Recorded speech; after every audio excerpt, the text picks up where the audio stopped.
خبر شامل کرتے ہیں بلوچستان کے شہر خاران سے ہمارے گدروشیا پوائنٹ کے نمائندہ سلمان بلوچ سے۔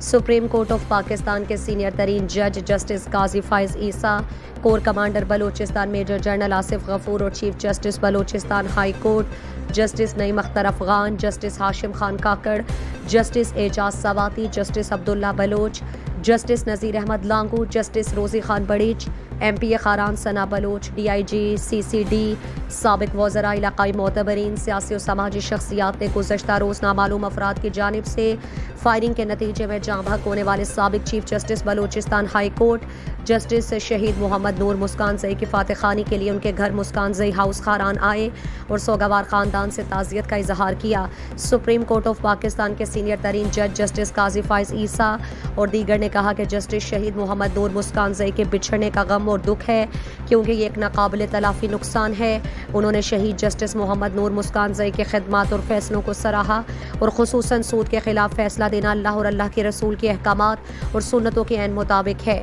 شہید جسٹس محمد نور مسکان زئی نے عدلیہ کو پورے صوبے میں وسعت دی اور ہمیشہ کوشش کی کہ بلوچستان اور بالخصوص خاران ترقی کی راہ پر گامزن ہو۔ ان رہنماؤں نے جسٹس شہید محمد نور مسکان زئی کے قتل پر گہرے رنج اور غم کا اظہار کرتے ہوئے ان کے خاندان سے گہرے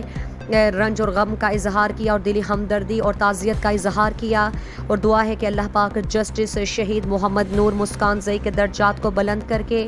پسماندگان کو صبر جمیل عطا فرمائے۔ مزید دلچسپ معلومات اور خبروں سے آگاہ ہونے کے لیے Gedrosia point Facebook page, Instagram, Twitter کو فالو اور یوٹیوب چینل کو سبسکرائب کریں۔ بیل آئیکن بٹن دبانا نہ بھولیں تاکہ مکران سمیت بلوچستان کی خبروں سے جڑے رہیں۔